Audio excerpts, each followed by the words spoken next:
Rencontre avec sur Climat LCF du lycée Comte de Foix d'Andorre.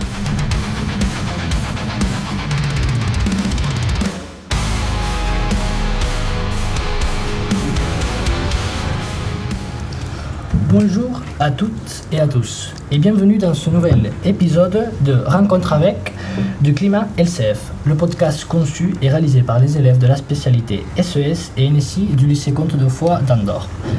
Avant de débuter, nous souhaitons exprimer notre gratitude à l'ambassade de France et plus particulièrement à l'attaché culturel, M. Vignolas, pour avoir rendu possible cette rencontre.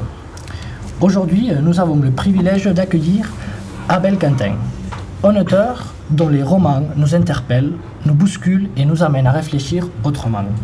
Bonjour et bienvenue, Monsieur Quentin. Bonjour. Nous vous remercions d'être ici avec nous.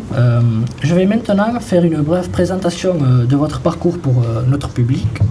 Né en 1985 à Lyon, vous poursuivez des études à Sciences Po Paris et puis vous devenez avocat pénaliste.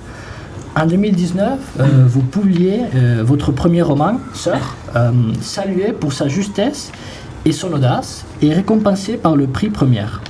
Ensuite vient Le Voyant d'Étampes en 2021, satire contemporaine brillante et, au dire des critiques, couronnée du prix de Fleurs et du prix Maison Rouge de Biarritz. Plus récemment, en 2024, Cabane, votre troisième roman, est couronné du prix des libraires de Nancy, ce qui vous confère plus de prix que de livres publiés. Avant de rentrer dans le vif du sujet, j'aimerais, pour vous faire connaissance, vous poser quelques petites questions. Quelle est votre dernière lecture marquante et pourquoi vous a-t-elle tant marqué ? Alors, c'est une très très bonne question. Quelle est ma dernière lecture marquante ? Eh bien, je dirais que une lecture qui m'a énormément marqué dans les dernières semaines, c'est un livre qui s'appelle Correction de Thomas Bernhardt, qui est un livre assez étrange, je dois dire, qui est très difficile à résumer, qui est presque impossible à résumer, parce que en ayant suivi un livre, je ne sais toujours pas de quoi vraiment il s'agit, puisque c'est un type qui raconte la vie d'une personne qui est obsessionnelle et qui a dédié toute sa vie à une œuvre d'art, mais on ne sait pas trop si c'est de la sculpture, de l'architecture, et donc c'est un écrivain comme ça qui vous perd complètement, c'est-à-dire qu'il vous demande d'arrêter d'essayer de savoir, de trouver des repères, il vous enlève tous vos repères, et c'est une langue extraordinaire. Si vous avez l'occasion de lire Thomas Bernhardt, je peux que conseiller de le faire, c'est un auteur autrichien qui est absolument génial. Merci. Je passe à la deuxième question. Si vous pouviez dîner ou avoir une discussion avec un personnage historique, lequel choisirez-vous et pourquoi ? Alors, c'est-à-dire qu'il doit être mort ou il peut... Non, si vous voulez, vous pouvez choisir un personnage ou une personne. Ouais. Non, mais en fait, je pense qu'il faut évidemment choisir quelqu'un qui est mort il y a très longtemps, parce que ça permet d'avoir des... Oui, c'est pour ça. Je me dis que discuter avec... je pense que discuter, par exemple, avec un homme du Moyen-Âge, c'est-à-dire par exemple une personnalité du Moyen-Âge, que ce soit un poète comme Villon, par exemple. Qu'est-ce que c'est que d'être un poète au XIIIe siècle ? Je me dis que ça doit être extraordinaire, parce qu'en fait déjà il parlait un français qui a complètement disparu. Donc moi c'est quelque chose qui m'intéresse beaucoup, d'imaginer les accents à l'époque, comment est-ce qu'ils parlent, la musique de la langue. Au fond on le sait pas, quoi. Il y a des gens qui disent que ça ressemble aux Québécois aujourd'hui, mais ça reste quand même assez mystérieux. Je pense que je prendrais une machine à remonter le temps et j'irais au XIIIe siècle. Ouais.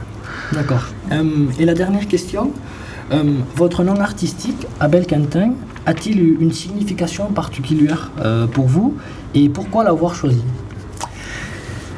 Alors, oui, elle a une signification particulière, enfin mon nom de plume, parce qu'en fait c'est une référence à un auteur que j'aime bien qui s'appelle Antoine Blondin, et qui a écrit un livre qui s'appelle un singe en hiver, qui a été aussi adapté au cinéma par Henri Verneuil, et dans ce livre il y a un personnage que j'aime bien qui s'appelle Albert Quentin. Donc moi j'ai fait ma sauce, puisque Albé c'est un anagramme, Abel c'est un anagramme de Albé qui est mon surnom, mais Quentin, voilà, c'est Albert Quentin qui est un personnage d'un homme un petit peu assez mélancolique.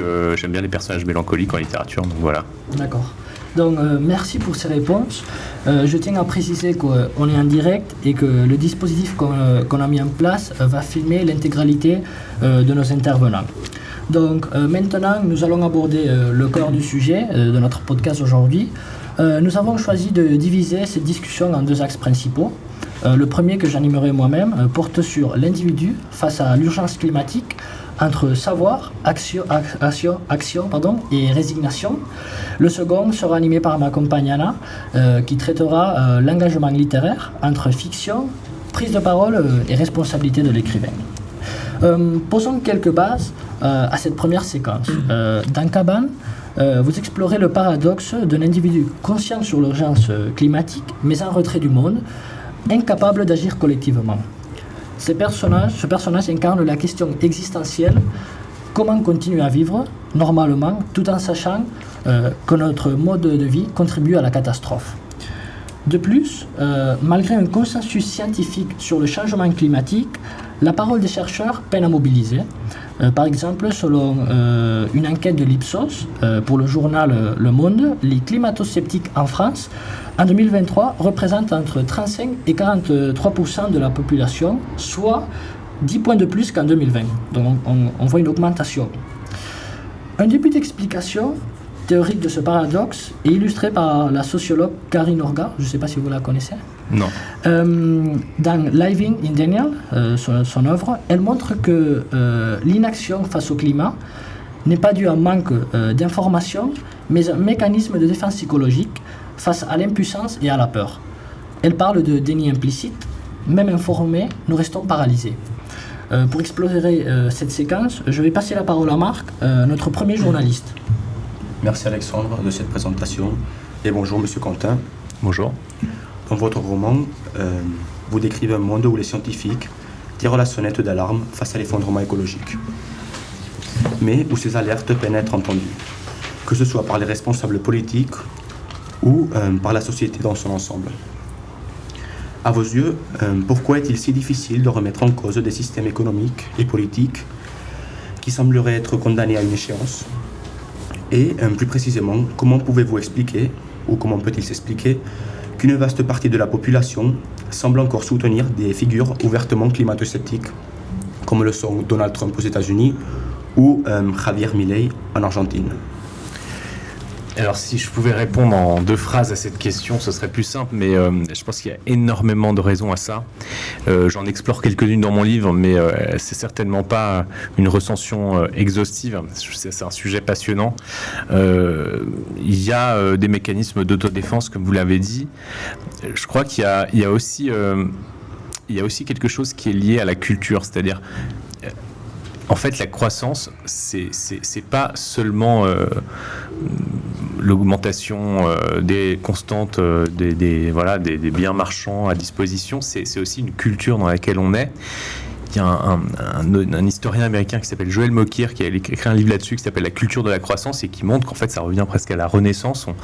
Ça n'a pas toujours été le cas, mais ça fait quelques siècles que, surtout en Occident, on est dans une société qui postule le besoin de croissance, pour qui toute la société est organisée autour de ça. Et d'ailleurs, ça va même au-delà des clivages qu'il y a pu avoir entre, par exemple, le bloc de l'Est et le bloc de l'Ouest, entre le communisme et le capitalisme, puisque, au fond, ces 2 systèmes qui sont également quand même attachés au productivisme, à l'extraction d'énergie fossile et, d'une certaine façon, à la croissance. Donc, personne ne l'a jamais remis en cause.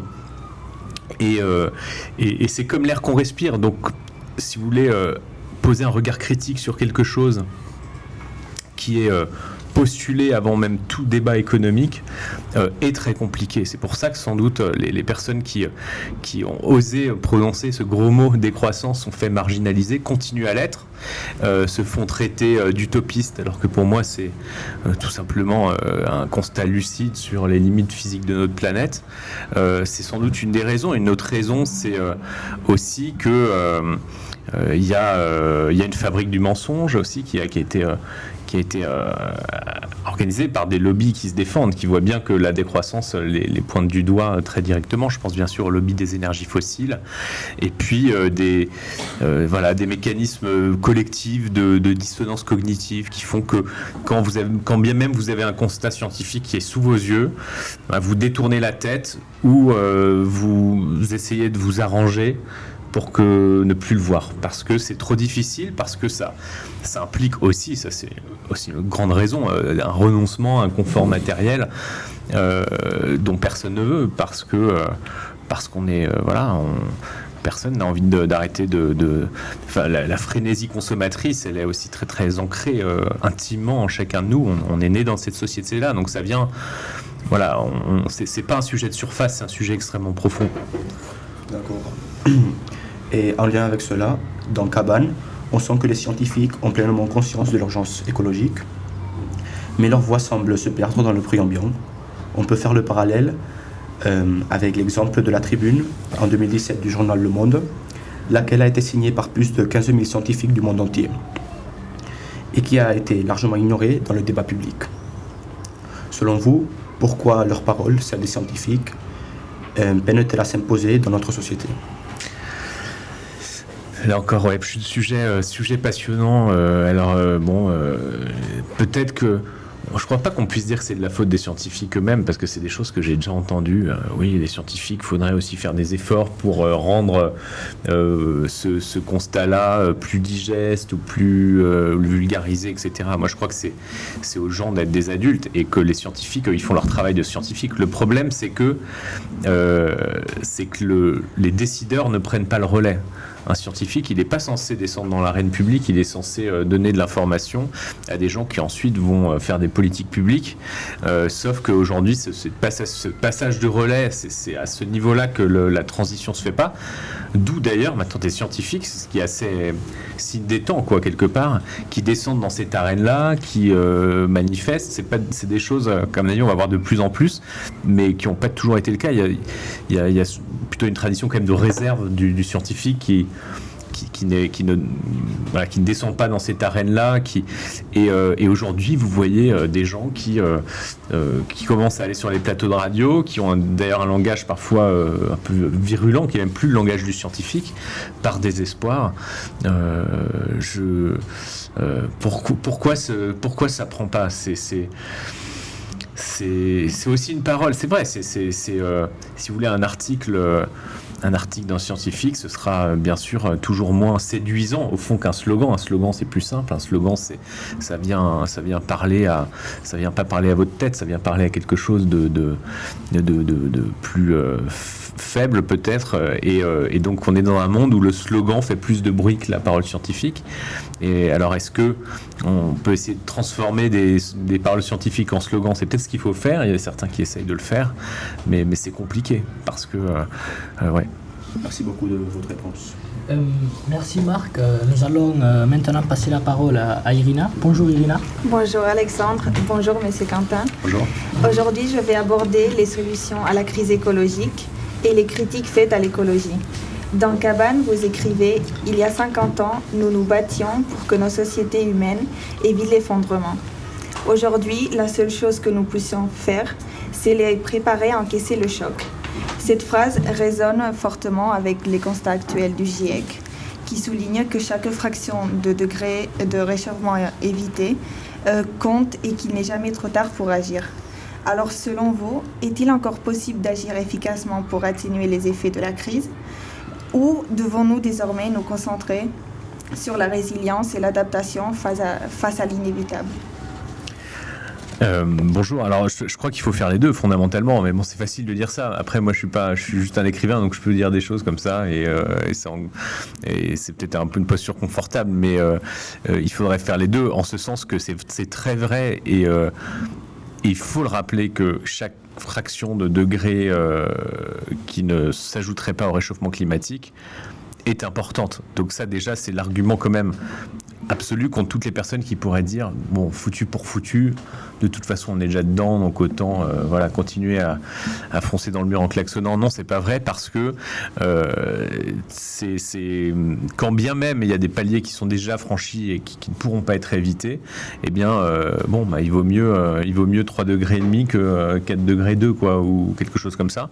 Et donc ça, c'est certain, c'est pas du tout les mêmes conséquences. Et ensuite, c'est vrai, quand vous lisez des interviews de Denis Meadows, qui est l'auteur du rapport dont je me suis inspiré, qui est des années 70, qui s'appelle le rapport des limites à la croissance, c'est quelqu'un qui, dans ses interviews il y a 50 ans, disait on peut encore éviter le choc. Aujourd'hui, il vous dit, et je crois qu'il a raison, il faut se préparer à une forme de résilience. Alors, on appelle ça la robustesse, c'est-à-dire d'essayer de préparer nos sociétés à encaisser un certain nombre de chocs. Ça me paraît une évidence. Bon, en France, par exemple, vous avez un plan de planification, d'aménagement du territoire, etc., pour préparer une société à un réchauffement à 4 degrés. Ça me paraît essentiel de ne pas être pris de court, en fait, de se dire il va y avoir des bouleversements énormes, et plus on est préparé, moins ça se passe dans la douleur. Enfin, il y aura de toute façon, je pense, une part quand même malheureusement incompressible de choses assez désagréables, même très désagréables, mais on peut quand même se dire que d'essayer d'être un peu préparé, quoi, au minimum. Alors, dans votre ouvrage, vous avancez également, à travers le rapport 21, qu'il aurait fallu ralentir la démographie, la production industrielle et la consommation. Cela me fait penser à la fameuse phrase de Malthus, un homme qui naît dans un monde déjà occupé, si sa famille ne veut pas le nourrir, n'a pas le moindre droit à réclamer une portion quelconque de nourriture. Et il est réellement de trop sur la terre. Au grand banquet de la nature, il n'y a point de couvert mis pour lui. N'y a-t-il pas dans cette phrase un risque de mise en place d'un système autoritaire et culpabilisant? Et plus largement, n'est-ce pas une des critiques faites à l'écologie, celle d'être trop radicale? Alors, je pense que, évidemment, la phrase de Malthus, cette phrase-là, parce que Malthus a eu aussi une intuition qui a été caricaturée, mais on s'aperçoit aujourd'hui que c'était peut-être pas si faux aussi de se dire qu'il y a, oui, comme vous dites, un grand banquet de la nature, et que c'est pas un self-service qui est extensible à l'infini. C'est-à-dire qu'il y a un stock de nourriture, il y a un stock de... Après, ce qui, je pense, c'est très dangereux, et je suis en total désaccord avec l'idée que certaines personnes n'auraient pas de droit parce qu'ils viendraient ajouter à la population mondiale. Ça me paraît évidemment une dérive très très dangereuse. Ce qui est en revanche important, ce qu'on peut retenir quand même du malthusianisme, c'est cette idée que dans l'équation économique, il y a un facteur qui a été totalement oublié, qui est celui à la fois de ce qu'on appelle la capacité de charge de la planète, c'est-à-dire la capacité de la planète à encaisser un certain nombre d'externalités négatives, la pollution, etc., et aussi des ressources naturelles qui sont finies, et que ça, il y a eu des siècles de pensée économique de gens très très intelligents et très très brillants qui ont fait l'impasse là-dessus. Donc c'est quand même un truc assez étonnant, et qui l'ont fait qui continuent à le faire d'ailleurs. Donc ça, c'est après la culpabilité, pour moi, dérive autoritaire, c'est une chose, la culpabilité, c'est autre chose. C'est-à-dire que l'autoritarisme me paraît pas une solution. En revanche, qu'il y ait de la planification, qui est peut-être, oui, quand même des limites à la propriété privée, au marché, moi, ça me paraît inévitable personnellement, et je pense qu'on va y aller.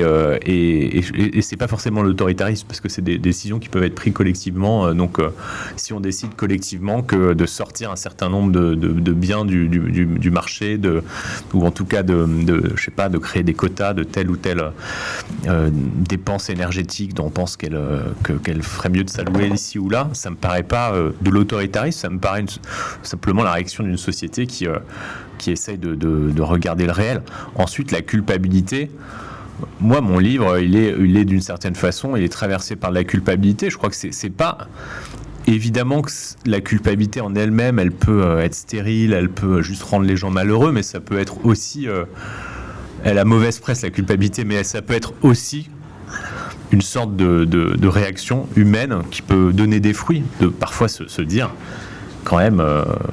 Que ce soit une culpabilité d'ailleurs individuelle ou collective, de dire quand même on a un peu merdé quoi, et on a un peu déconné, donc essayons de rectifier des choses. C'est pas, il s'agit pas de se couvrir la tête de cendre et d'être en position fœtale dans son lit, mais en tout cas quand même de regarder ce qui a été fait, d'essayer de ne pas réitérer les mêmes erreurs. D'accord, merci beaucoup. Merci. Merci Irina. Nous allons maintenant passer la parole à Eulalia. Bonjour Eulalia. Bonjour Alexandre. Bonjour. Donc je vais explorer le choix de l'isolement qu'on peut retrouver dans votre œuvre. Cabane met en scène un personnage, Johan Hudson, en rupture avec la société, qui choisit de s'isoler dans la nature, en dehors des normes, des discours et des injonctions contemporaines. À travers ce retrait, diriez-vous que le roman propose une critique de notre société actuelle? Et si oui, quel aspect visez-vous en particulier? Notre rapport à l'écologie et à l'effondrement annoncé, la place de la science dans le débat public, la difficulté de s'engager dans un monde saturé d'informations, ou peut-être quelque chose de plus existentiel, comme le vide laissé par la perte des repères collectifs. Alors ça, j'aurais dire, c'est à vous de me le dire, parce que quand on écrit un bouquin, on écrit son livre, on parlait de planification. Moi, pour le coup, dans l'écriture, je suis assez peu planificateur. C'est-à-dire que j'arrive pas, j'avance comme ça, je tâtonne, je crée mon récit. Je m'aperçois en effet que si je regarde en arrière, c'est un livre qui parle de solitude. Pour autant, je peux pas vous dire que je me suis dit je vais écrire un livre qui parle de solitude. J'avais peut-être beaucoup plus en tête l'idée de parler de rapport entre la politique et la science, de la peur de l'effondrement, de cette... mais la solitude, elle m'a... Voilà, c'est des choses qui vous échappent, mais peut-être qui sont inconscientes quand vous écrivez, donc qui reviennent de livre en livre, donc j'imagine que c'est un thème qui me travaille. Il est question, dans ce livre, d'une crise existentielle collective, qui est la nôtre, quoi, qui est un moment de l'histoire un peu particulier. Je crois pas qu'on n'est pas en 1990, on est à un moment où des choses qui nous paraissaient évidentes sont de façon assez brutale remis en cause, ce qui est à la fois aussi, on peut aussi se dire que c'est exaltant d'une certaine façon de se poser des grandes questions. Je pense qu'on a une époque des grandes questions, et en ça c'est forcément une source d'inspiration pour les écrivains. Je crois que dès qu'il y a eu des périodes de crise, des périodes de transition, ça a donné des œuvres littéraires qui parlaient de ça. C'est mécanique presque. Merci. D'autre part, dans votre roman Cabane, vous mettez en scène des scientifiques qui, après avoir alerté sur un effondrement écologique imminent, constatent l'indifférence générale et choisissent des voies divergentes. Certains s'engagent activement, d'autres se replient dans la solitude. Pensez-vous que la solitude puisse être une forme de résistance face à l'inaction collective, ou est-elle plutôt le signe d'une défaite personnelle face à l'ampleur des défis? C'est vrai que... Mais pareil, ça c'est des choses, je dois dire, qui m'ont un petit peu échappé, mais c'est vrai que mes personnages sont un peu dans leur couloir de nage, c'est-à-dire qu'ils ont chacun une destinée individuelle qui croise assez peu celle des autres, et ils tracent leur route. Je crois, non, la solitude, il y a plus... La vraie solitude, c'est-à-dire vraiment celui qui sort de la société, c'est celle de mon personnage qui est un Norvégien qui s'appelle Gudson. Cette solitude-là, je crois qu'elle n'est pas... Je crois que c'est une impasse, en tout cas c'est une impasse personnelle. Ça ne le rend pas heureux d'ailleurs, mais c'est aussi quelque chose qui peut moi je juge pas mes personnages, j'essaie de les comprendre, ça m'intéresse pas d'être en surplomb et de dire un tel c'est un salaud, un tel c'est un... moi je préfère être un peu à leur côté, de patauger à leur côté, et de ce point de vue là je comprends sa réaction aussi. C'est quelqu'un qui est très intransigeant, donc qui est très dur avec les autres, mais qui est très dur avec lui-même aussi, et c'est vrai qu'il il a cette radicalité-là. Mais cette radicalité, c'est aussi un confort, parce que c'est vrai que de ne pas se confronter au regard des autres, d'être dans sa cabane, littéralement, il finit par vivre dans une cabane, c'est un confort, parce que vous n'avez pas de contradicteur, donc vous pouvez comme ça continuer à élaborer des théories et à fulminer contre le monde, mais c'est assez stérile. Il y a une autre solitude qui est celui du français qui s'appelle Paul Quériot dans le livre, qui lui est au contraire apparemment un mondain, donc quelqu'un qui est au milieu des autres hommes, mais qui en fait il a une part secrète qu'il ne montre à personne, donc il est seul au milieu des autres. Et puis il y a deux personnages qui sont dans ce bouquin, qui sont un couple d'Américains qui au contraire décident de militer pour l'écologie et qui sont moins seuls, enfin en tout cas pour une période de leur vie, et donc ils ont ce réconfort-là d'être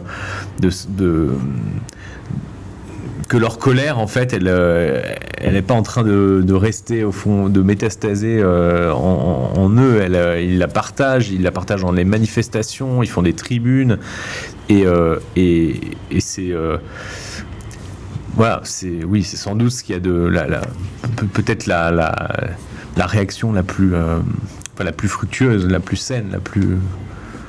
Merci. Merci Eulalia.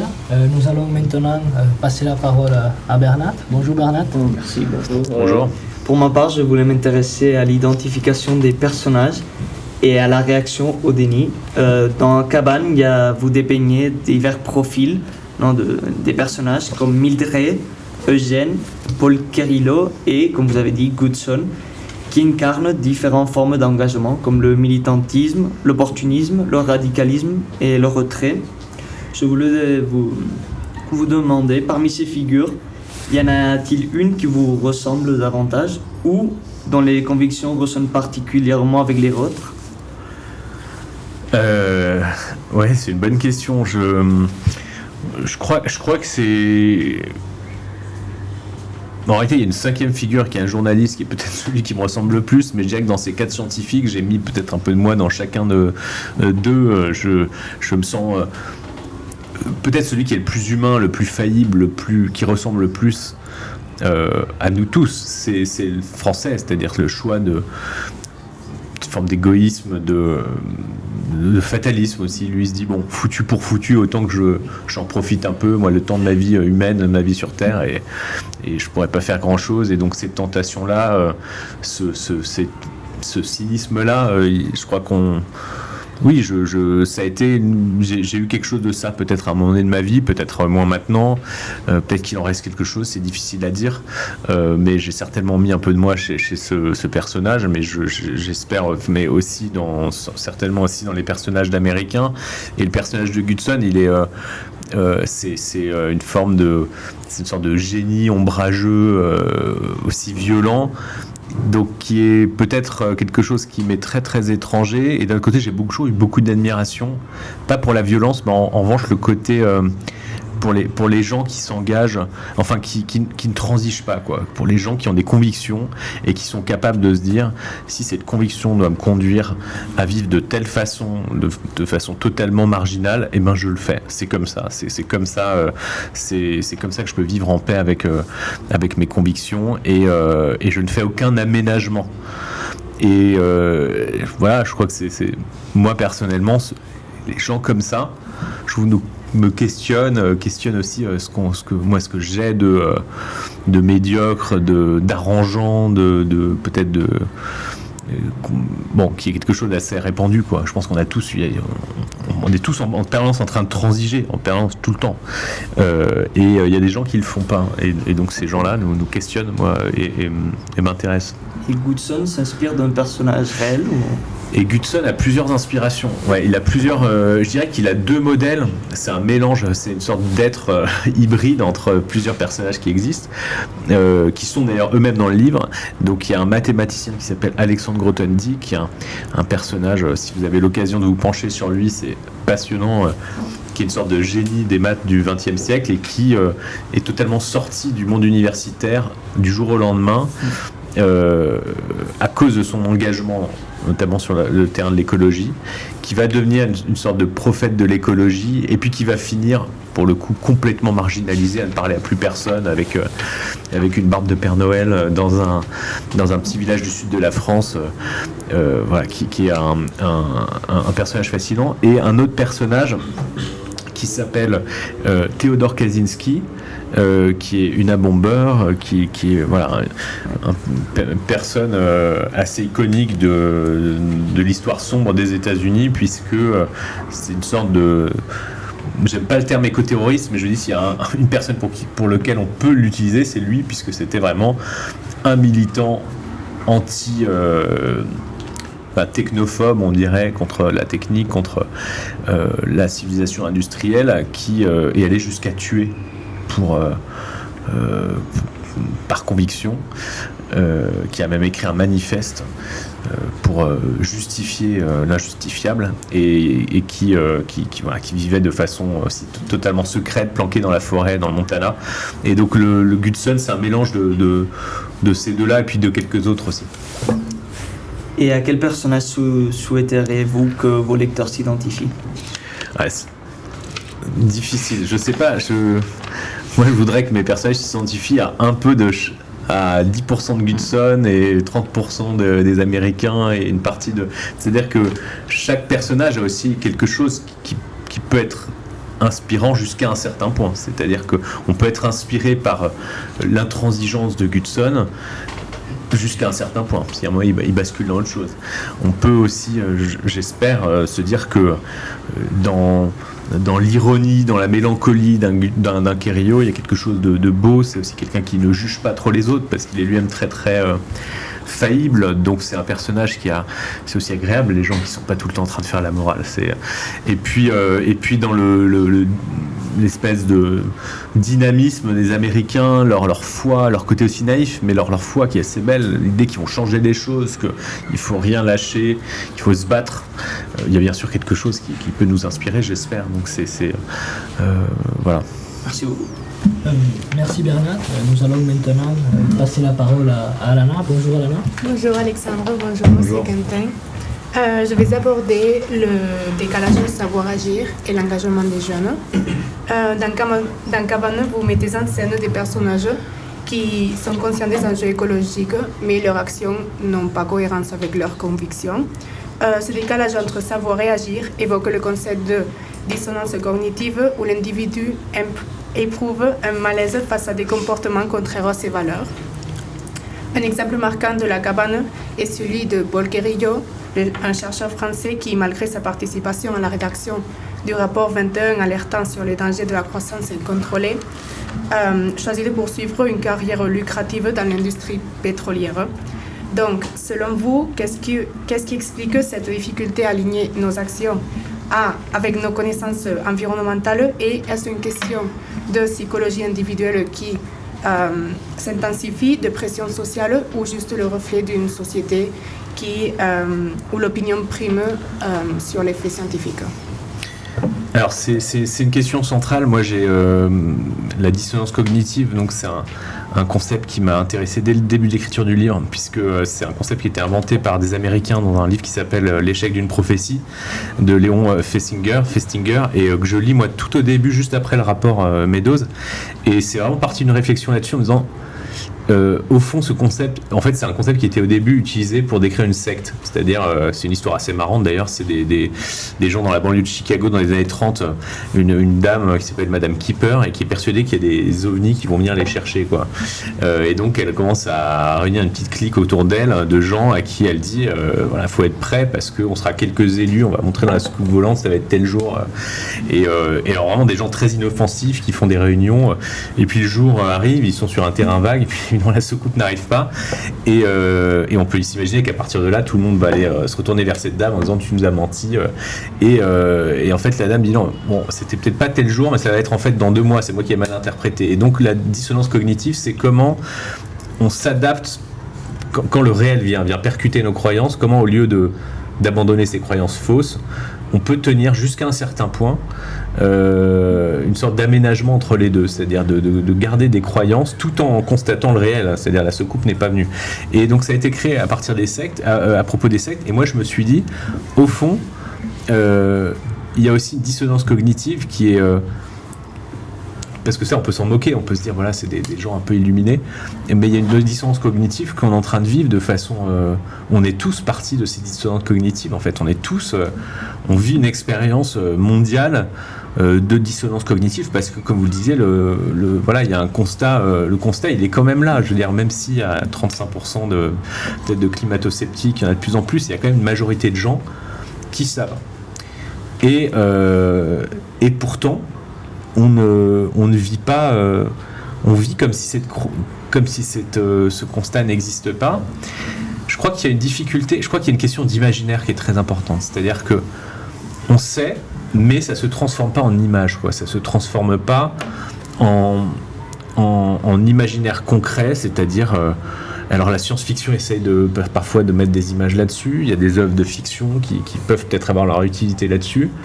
En réalité, ça reste la perspective de l'effondrement, ça reste pour nous des courbes sur des rapports qui nous disent que tel indice risque de brutalement ou va brutalement chuter dans la deuxième partie du XXIe siècle, mais ça se transforme pas en imaginaire de qu'est-ce qui va se passer dans ma ville, dans mon pays, qu'est-ce que ça pourrait donner.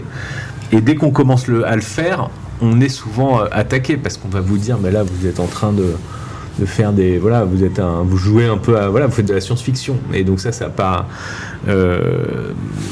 ça a pas forcément bonne presse. Enfin, vous perdez les gens dès que vous commencez à faire ces exercices-là. Donc il y a une sorte de connaissance, mais c'est comme si cette connaissance elle restait à un degré intellectuel, elle venait pas. Et donc moi j'essaie de décrire dans mon livre aussi des gens qui, pour certains, et ils sont rares, c'est notamment le cas du Norvégien, tout à coup ça va se transformer en image. Et là ça va être d'ailleurs extrêmement brutal pour cet homme. Il va commencer à littéralement faire des cauchemars, quoi. Il dit je vais entendre le bruit d'effondrement, c'est-à-dire que ça devient un bruit, ça devient des images, ça devient des couleurs, mais ça vient assez longtemps après. Au début il lit le rapport et ça, au fond il reste froid, quoi. Il sait, mais ça lui fait rien. Parce que lui, ce qu'il voit, c'est que quand il sort dehors, la vie continue. Et c'est toute la difficulté. C'est que l'effondrement, c'est la baisse brusque de beaucoup d'indicateurs, avec des signes avant-coureurs, mais qui sont des signes qui sont déjà là, mais qui ne sont pas non plus si spectaculaires que ça. Mais on voit bien quand même qu'il y a des accélérations de phénomènes naturels. On voit bien que ces phénomènes s'accélèrent de plus en plus, que nos sociétés ont moins de... Ça, c'est la thèse d'un type qui a écrit un livre formidable qui s'appelle Comment tout peut s'effondrer, qui s'appelle Servigne, et qui montre que dans les signes avant-coureurs, il y a le fait que les systèmes ont de plus en plus de mal à se remettre des chocs, enfin qui sont moins robustes et qui arrivent moins à se guérir eux-mêmes. Donc toutes ces choses-là, sont là pour qui veut les voir, mais on peut aussi ne pas les voir et considérer que on est en Andorre, il y a un peu moins de neige chaque année. Il y a peut-être des stations, moi je pense que les stations vont finir par fermer. Toutes les stations qui ne sont pas de très très haute altitude, on voit la montagne est en train, dans les Alpes françaises, la montagne est en train de se réinventer. On va inventer plus un tourisme de stations d'été, etc. Mais bon, on a l'impression quand même qu'il y aura toujours des stations. Non, il y a un moment donné, il y aura presque plus de stations. C'est ça qui va se passer. Voilà. D'accord, merci. D'autre part, face aux défis environnementaux, socio-économiques qui se présentent, quels conseils ou quel message voudriez-vous adresser aux jeunes pour s'engager activement et pour arriver à construire peut-être un avenir plus durable, plus équitable? Alors moi c'est toujours, je suis pas, j'ai quelque part ce livre m'a forcé, enfin ce sujet, cette colère m'a forcé à écrire un livre engagé. C'est à peu près tout ce que je déteste en général, les écrivains qui perdent cette sorte de distance avec leurs personnages et qui commencent à devenir à faire des livres programmatiques, des livres trop. Mais bon, quelque part vous me posez cette question, je peux pas botter en touche, mais je crois que chacun peut être utile de façon différente. Par exemple, moi, c'est clair que le truc que je sais faire, c'est d'écrire des livres. C'est là que je suis pertinent. En revanche, il y a des choses que je serais pas du tout pertinent, je servirais à rien, voire je serais contre-productif. Donc, je crois que chacun peut aussi se poser la question de savoir quel est le lieu où je peux être pertinent. Est-ce que moi, c'est d'aller parler à telle ou telle personne, de convaincre telle ou telle personne de mon entourage? Est-ce que c'est d'appartenir à un parti politique? Ce qui est sûr, c'est que c'est une question politique. Donc vraiment la première chose, c'est que toute personne, moi, qui me dit il n'y a rien à faire, je dis bah non, il y a un truc que tout le monde peut faire, c'est d'aller voter. Ça, c'est une certitude, c'est une question qui est éminemment politique, qui n'est pas assez pris en charge par la politique, mais qui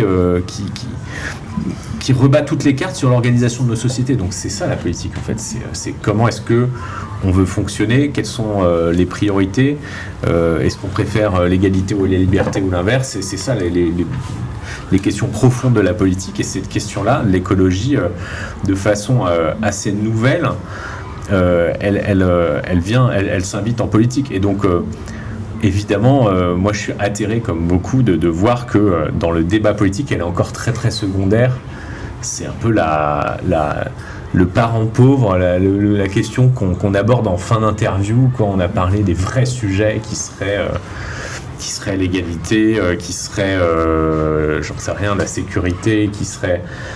Et à la fin, un peu comme on donne l'obol à un clochard, voilà, bon. Et alors sinon l'écologie. Mais en fait, l'écologie, pour moi, c'est la mère de toutes les crises à venir, parce que c'est derrière des crises sécuritaires, derrière, bien sûr, des crises migratoires à venir, bien sûr, derrière énormément d'inégalités. Et donc, il y a une sorte il y a une inadéquation entre l'importance de ce sujet et le temps qu'on lui consacre. Et donc ça, c'est la première chose. Par exemple, vous me demandez qu'est-ce qu'on peut faire. Je crois que peut-être il y en a certains d'entre vous qui veulent travailler dans les médias si vous faites cet exercice-là. En tout cas, peut-être que ça travaille, qui seront peut-être des journalistes, je vous le souhaite. Pour moi, les médias, ils ont un rôle essentiel. Ils ont un rôle essentiel, c'est-à-dire ils font des choix politiques. Qu'est-ce que vous mettez en une? Est-ce que l'article sur le réchauffement climatique, vous le mettez en page société 15 que personne va lire, ou est-ce que vous décidez que c'est la une? Ou est-ce que la une, c'est telle question sécuritaire ou... C'est des choix. Et les journalistes, là-dessus, à mon avis, ont une responsabilité énorme, parce que quand un sujet n'est pas prioritaire pour les journalistes, il y a peu de chances que ça le devienne pour les citoyens, puisqu'ils sont aussi quand même très très perméables à ce qu'on leur montre. D'accord, merci. Merci Alana. Cette première partie nous a permis d'explorer les tensions entre conscience écologique, inaction individuelle et responsabilité collective. Nous avons vu comment la fiction peut mettre en scène ces paradoxes, refléter nos impasses psychologiques et questionner nos choix face à l'effondrement. La seconde séquence, animée par Anna, s'intéressera à l'engagement littéraire entre fiction, prise de parole et responsabilité de l'écrivain. Bonjour Anna. Bonjour Alexandre. Bonjour Monsieur Quentin. Nous voilà maintenant prêts à plonger dans une nouvelle séquence, une séquence passionnante, l'engagement littéraire entre fiction, prise de parole et responsabilité de l'écrivain. Monsieur Quentin, vous avez publié plusieurs ouvrages où vous explorez des thèmes sociaux et politiques avec une grande profondeur. Vos principaux ouvrages sont Sœurs de 2019, traitant de la radicalisation islamiste, Le Voyant des Tempes en 2021, roman satirique critiquant le conservatisme et le militantisme contemporain, et finalement votre ouvrage le plus récent, Écopolitique, Cabane, en 2024. On peut donc affirmer que vous êtes un auteur engagé. Dans une interview accordée à 28 minutes sur Arte, vous qualifiez votre roman Cabane de pessimiste.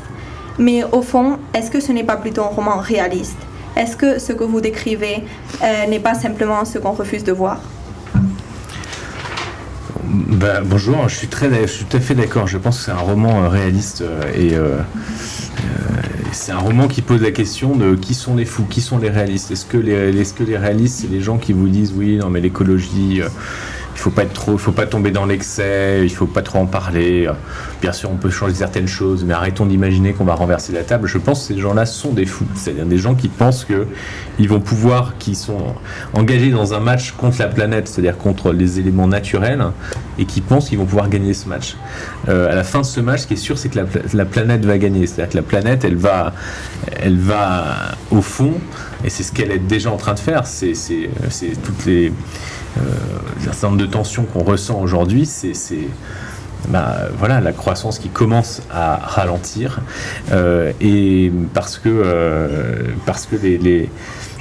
à la fin c'est l'humanité qui va devoir revoir son mode de vie, qui va devoir sans doute le revoir à la baisse et pas à ses conditions.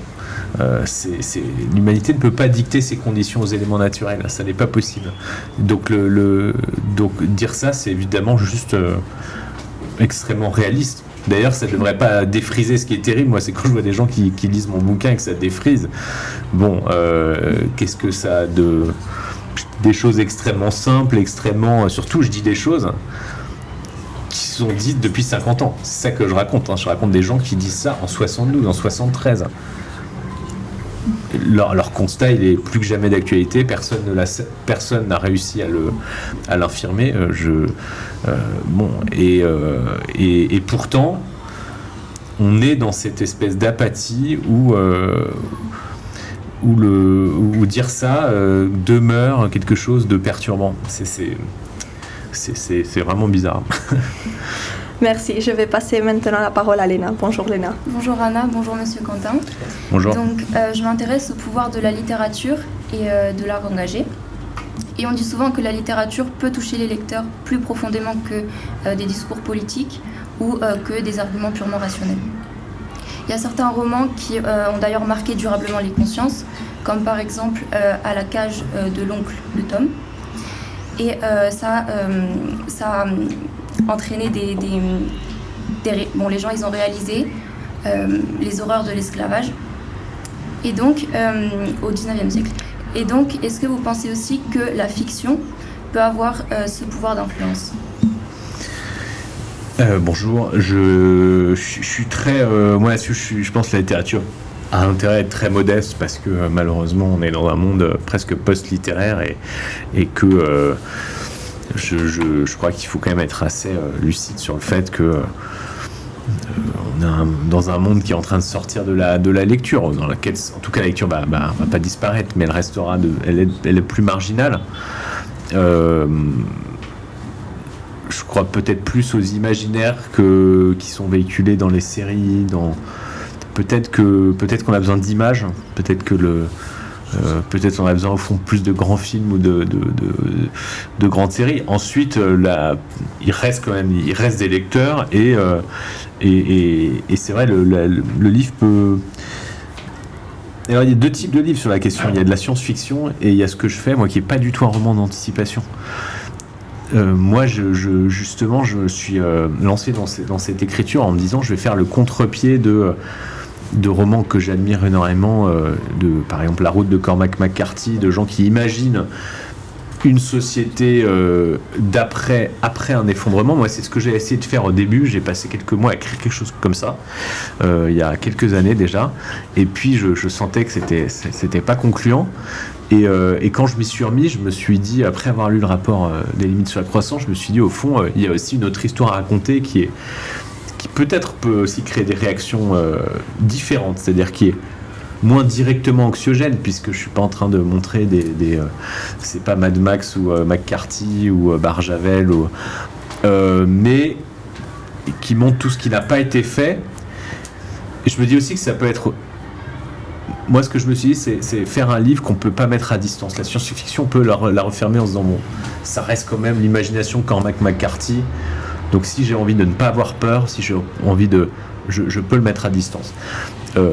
Moi, je me suis dit qu'il y avait quelque chose aussi de très perturbant à faire un livre qu'on ne peut pas mettre à distance parce que ça parle des 50 dernières années et que si j'invente mes personnages, en revanche, tout le l'arrière-fond politique, ce que je raconte des années Reagan aux États-Unis. Tout à coup, on ferme les écoutilles, on ne veut plus entendre parler d'écologie.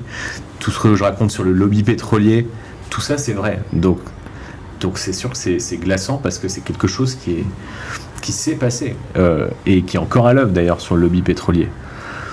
Donc ça peut.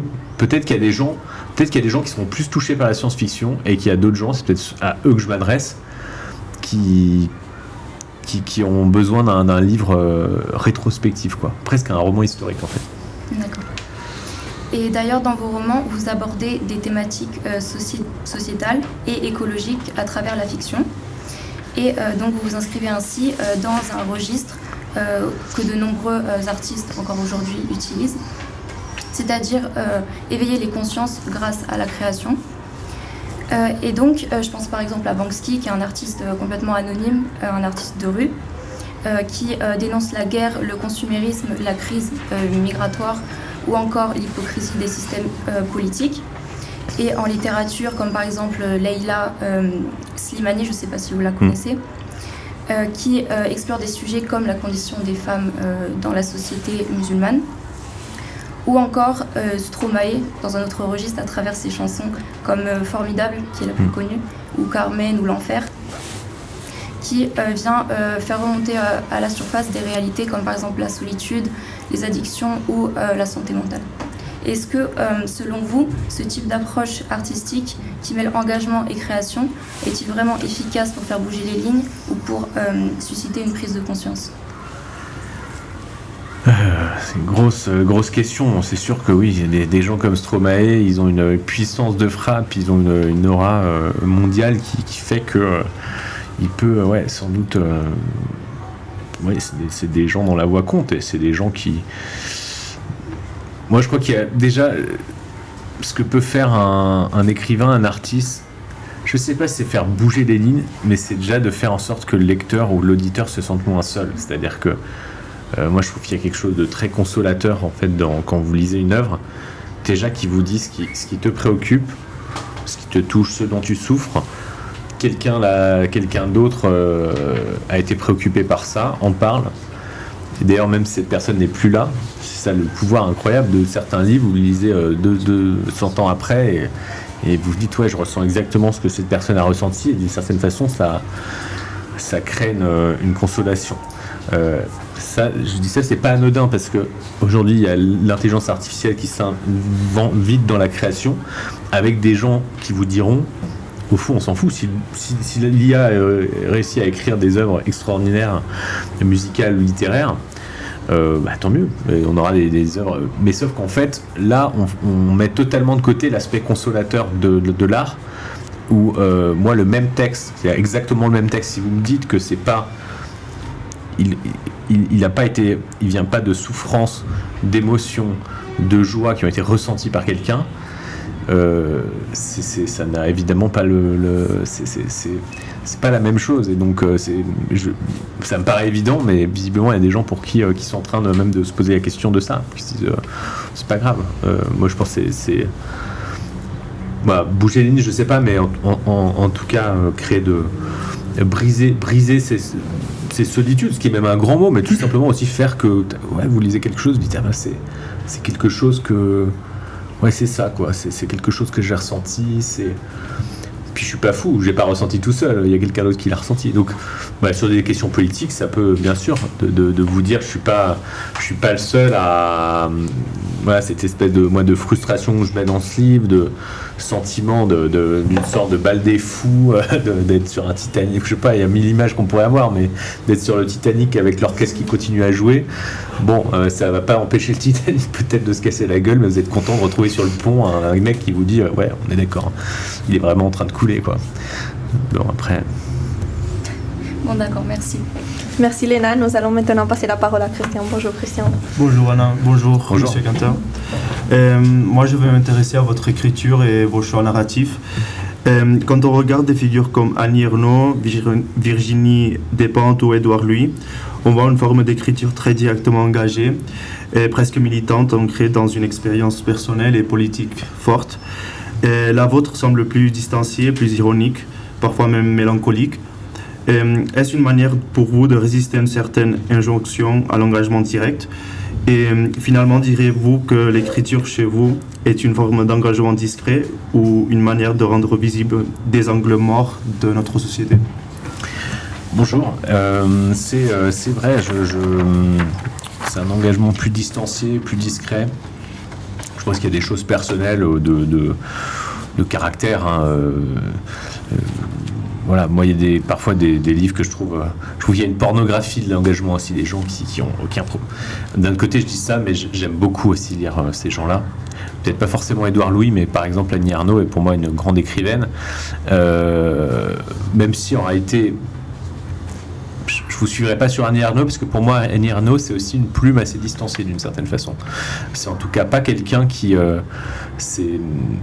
décrit des choses. Alors elle décrit des choses qui sont parfois tellement violentes qu'on peut se dire c'est engagé, parce que elle nous montre quelque chose qui est injuste, donc on trouve ça injuste, donc on se prend une claque. Mais en réalité je sais pas si on peut dire que tous ces livres sont si sa voix est si imbriquée dans le livre.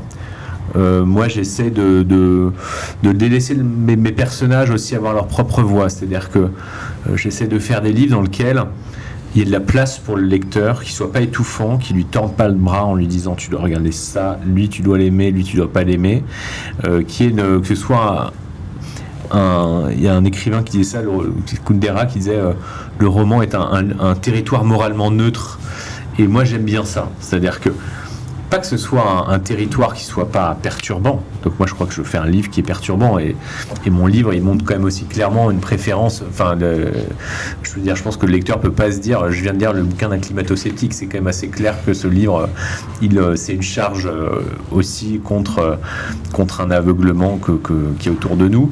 Mais en revanche, les voix qui s'expriment, elles ont chacune, elles portent une vérité, et le lecteur est comme dans la vie, c'est-à-dire il n'est pas infantilisé, il entend des gens parler, il fait son marché, il peut se dire ouais bon, Gudson il est cinglé. D'un autre côté, tel aspect de Gudson m'émeut.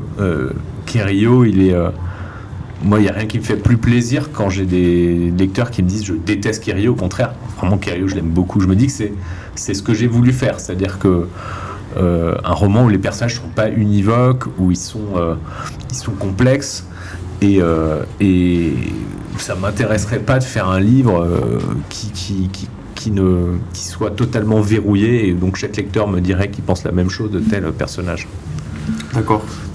Vos romans mettent en scène plusieurs trajectoires parallèles. Vous affectionnez les structures narratives multiples qui permettent une réflexion complexe plutôt qu'un message unique. Que recherchez-vous avec cette dimension chorale de votre écriture?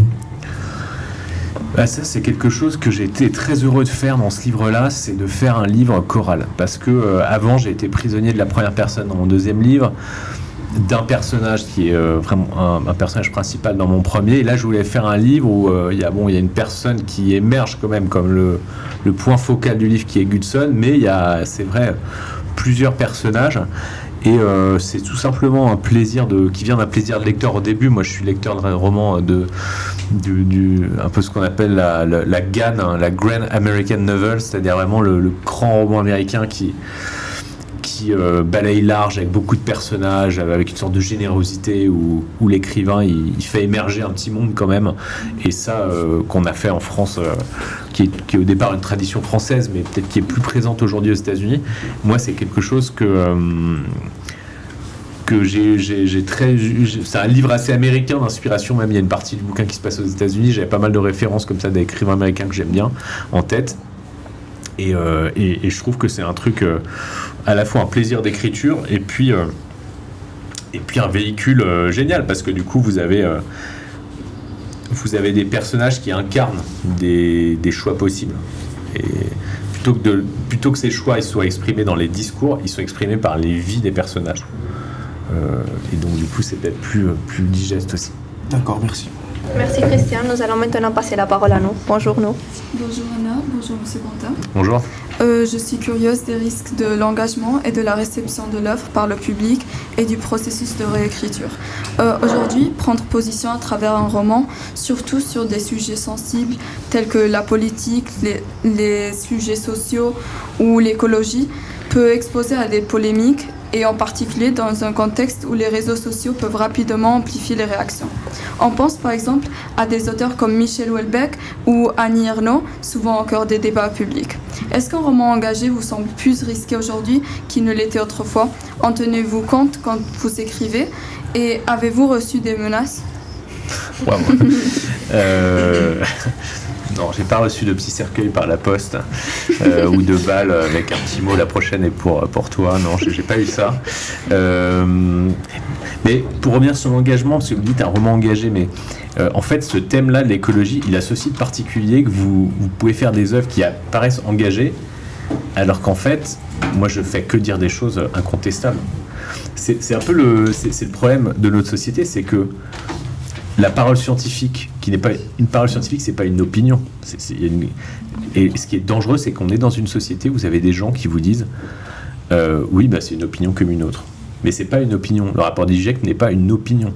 C'est pas et quand vous avez ce qui se passe aux États-Unis, Trump qui veut faire disparaître d'un certain nombre de travaux universitaires ce qu'il appelle la théorie du climat, ou non, c'est pas une théorie, c'est donc moi, mon livre, en fait, j'avais une sorte de confort de pouvoir faire un livre engagé, mais qui en même temps n'est pas engagé. Parce que,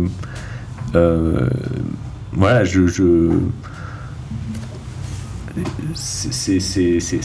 c'est pas des opinions. Le rapport Meadows qui m'a inspiré n'est pas une opinion ou une sorte de théorie un peu osée. C'est vraiment des gens qui disent, bon, voilà, c'est comme ça. Enfin, ça va pas changer parce qu'on n'est pas d'accord, quoi. À un moment donné, il va falloir ralentir. Si on ralentit pas de nous-mêmes, on va ralentir contraint et forcé, pas à nos conditions et pas avec le calendrier qu'on aurait voulu. Donc j'ai un peu du mal avec cette notion quand même trop connotée de roman engagé. Ensuite, bon, vous parliez de Houellebecq. Est-ce que Houellebecq est engagé? À mon avis, Houellebecq, il s'amuse beaucoup, quoi. Je pense que c'est un gars, il faut pas... Moi, je le lis comme ça, pour moi, c'est un écrivain merveilleux et que je trouve hilarant et qu'on a beaucoup pris au sérieux, alors que lui-même, à mon avis, se prend pas si au sérieux que ça. Il l'avait dit, à un moment donné, dans une interview, il avait dit un truc très très drôle, parce qu'on lui dit, oui, ouais, Michel Houellebecq, vous avez prophétiser un certain nombre de choses, les gilets jaunes en France, qui est une crise qu'on a eue, vous en avez peut-être entendu parler, ou telle chose, ou les attentats en 2015, vous les avez prophétisés. Et lui, il dit, bon, je suis un peu surcoté comme prophète quand même. C'est-à-dire, il le dit lui-même, il dit, bon, bah, je veux pas non plus vous exciter, quoi. Moi, je fais de la littérature, il y a clairement un espèce de goût pour l'absurde, pour la comédie noire dans son œuvre, qui est à prendre très très enfin, pas à prendre au sérieux, mais qu'il faut pas négliger, quoi, et pas en faire un écrivain plus politique qu'il ne l'est, à mon avis. Bon, après c'est mon opinion. Alors merci. Et vous avez mentionné dans les médias que l'écriture est un processus évolutif pour vous, avec plusieurs réécritures avant d'atteindre la version finale. Pouvez-vous nous parler de l'importance de la réécriture dans votre travail et de la manière dont elle contribue à affiner votre message et à renforcer l'impact de vos romans? Bah ça, oui, c'est quelque chose qui évolue d'ailleurs de livre en livre, parce que j'apprends des choses au fur et à mesure. Donc j'ai pas mal, il y a des choses que j'ai écrites dans mon premier livre, je les écrirai pas de la même façon aujourd'hui. C'est un travail. C'est un travail dans la douleur, avec quelques joies quand même là-dedans, quand même des moments où ça fit, tout à coup vous écrivez 1 ou 2 pages comme ça d'une traite, mais c'est assez rare, et c'est donc beaucoup de... Moi je réécris énormément, je crois que, en tout cas moi mon truc c'est quand même de me méfier du premier jet, de pas trop se faire plaisir, de pas être dans l'auto-satisfaction, quoi, qui est dangereuse, parce que parfois il y a des trucs sur le moment, vous êtes très content, en fait vous le relisez le lendemain, bah non, c'est ça. Et c'est beaucoup c'est un travail de réécriture, de coupe aussi pas mal, parce que moi je fais toujours des livres assez amples, il ne faut pas qu'ils soient trop amples non plus, donc il y a des trucs, parfois des passages où ça peut être même votre passage préféré dans l'écriture, mais si ça ne trouve pas sa place dans l'économie générale du livre, pour moi ça doit disparaître. Et donc ça c'est vraiment peut-être ce que j'aime le moins dans l'écriture, c'est quand vous devez vous séparer d'un enfant, quoi, que vous aimez bien parce que vous avez passé du temps, c'est un passage et puis alors vous dites bon bah ce sera peut-être pour un autre livre, en fait non, il va disparaître, mais sur le moment ça vous aide à l'abandonner, de vous dire bon peut-être que je le garde pour en faire une nouvelle, un truc, mais voilà. Merci Nour, nous allons finalement passer la parole à Anna. Bonjour Anna. Bonjour Anna, bonjour Monsieur Quentin. Je vais traiter du droit et du thème de la justice. Donc vous êtes avocat de formation, un métier où l'on apprend à déconstruire les récits, à interroger des discours dominants et à naviguer dans les zones grises du réel. Donc pensez-vous que cette expérience professionnelle a influencé ou peut influencer votre façon d'écrire ? Bonjour, je ne sais pas si ça a influencé ma façon d'écrire. Je crois que quand on devient avocat, parce qu'on a ce goût, comme vous dites, des zones grises, et donc on peut devenir écrivain pour la même raison, mais je crois que c'est ce goût-là qui précède le choix du métier. C'est-à-dire que quand moi, maintenant aujourd'hui, c'est presque sorti du métier, mais j'ai encore une toute petite activité, mais bon, j'ai quand même exercé il y a 10 ans, et c'est un métier où, en pénal, en tout cas, vous trouvez quand même des gens qui ont ce goût-là, normalement, parce que si vous n'avez pas ce goût-là de remettre de la complexité là où il n'y en a pas, puisqu'un procès, c'est un espace où vous avez des gens en face de vous qui veulent surtout pas rentrer dans le détail des vies des clients, parce que ce serait plus simple de leur coller tous la même peine, et vous, votre travail, c'est de remettre d'injecter de la nuance là-dedans, de donner de l'épaisseur à des vies humaines, et ce truc-là est peut-être commun à l'écrivain, mais je l'avais avant quand même, j'avais ce goût-là avant, et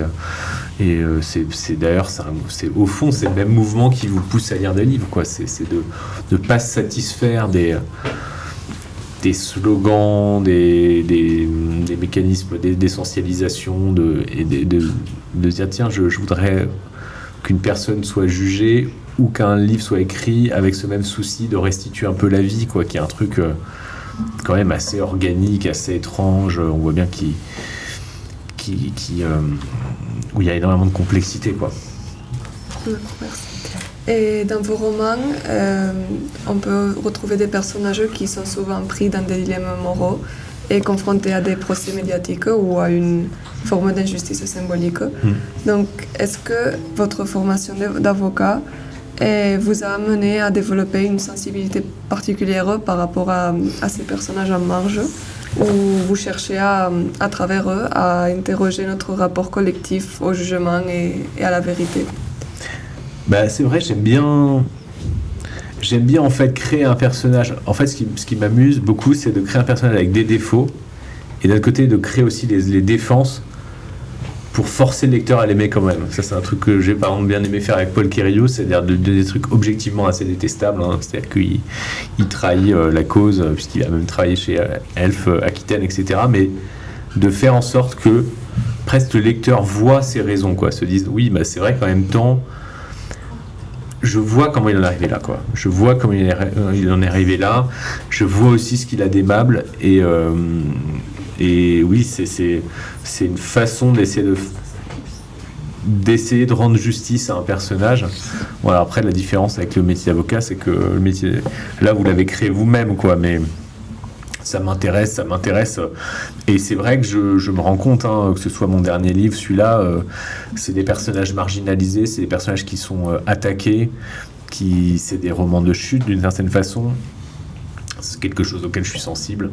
Les effets de meute, le personnage seul face à la meute, qui le caricature, moi c'est un truc c'est quelque chose que j'aime pas. Et quelque chose qui est bien sûr très présent dans nos sociétés. Évidemment avec les réseaux sociaux qui sont une nouvelle forme de meute d'une ampleur et d'une violence assez inédite, et ça, bien sûr, ça donne une modernité à ce vieux récit de l'homme persécuté, quoi, qui a toujours été présent en littérature, qui est un vieux thème, que ce soit dans Kafka, que ce soit dans ou plus récemment un grand roman de chute, Tom Wolfe, Le bûcher des vanités. Il y a toujours eu des grands livres de chute, mais je dirais qu'aujourd'hui, ce thème-là, il doit plus que jamais être réactualisé parce que c'est omniprésent dans nos vies. Ces phénomènes très pervers où tout à coup vous avez des gens qui tombent sur un individu et qui le passent à tabac, mais sauf qu'au lieu de le passer à tabac dans une ruelle, maintenant ils le passent à tabac sur Internet, quoi, symboliquement. D'accord, merci. Merci Alain. Monsieur Quentin, que vous évoque le mot avenir? Alors le mot avenir m'évoque, je voudrais pas être trop pessimiste, mais je dirais énorme turbulence. Et maintenant, pour finir, un petit jeu. Si vous deviez imaginer un roman qui se déroule en 2050, quel en serait le titre et quelle en serait la toute première phrase? Eh bien, moi, mon rêve, c'est que le roman en 2050, le titre, ce serait Les Médos s'étaient trompés.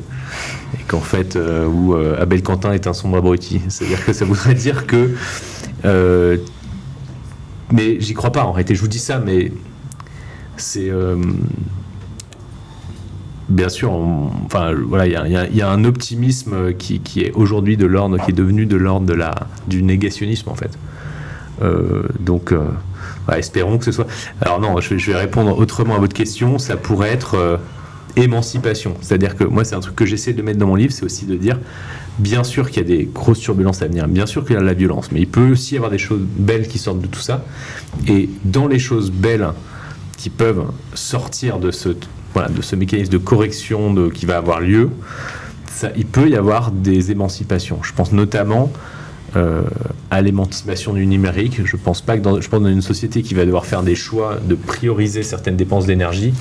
Moi, je peux espérer que on se dise peut-être fabriquer des microprocesseurs et fabriquer des téléphones portables n'est peut-être plus la priorité. On va peut-être et ça, c'est quelque chose, je me dis, dans tout ce qu'il y a de sombre à venir, il y a aussi des choses qui seront positives, j'en suis sûr. Un grand merci à notre invité pour sa présence, à l'ambassade, à M. Decker, délégué à l'enseignement français en Principauté d'Andorre, au proviseur du lycée, M. Salvan, à Mme Parès, proviseur adjointe, et à tous qui ont rendu cette rencontre possible, aux journalistes de la spécialité SES pour leurs questions passionnantes, à l'équipe technique de la spécialité NSI pour leur travail impeccable, à nos deux techniciens Bernard et Marc, et bien sûr à vous, cher public, pour votre attention et votre fidélité. À bientôt, chers auditeurs, sur Climat, la radio de la classe Images et Médias du LCF, pour de nombreuses rencontres avec, toujours passionnantes, réalisées par les élèves du lycée Comte de Foix. Merci.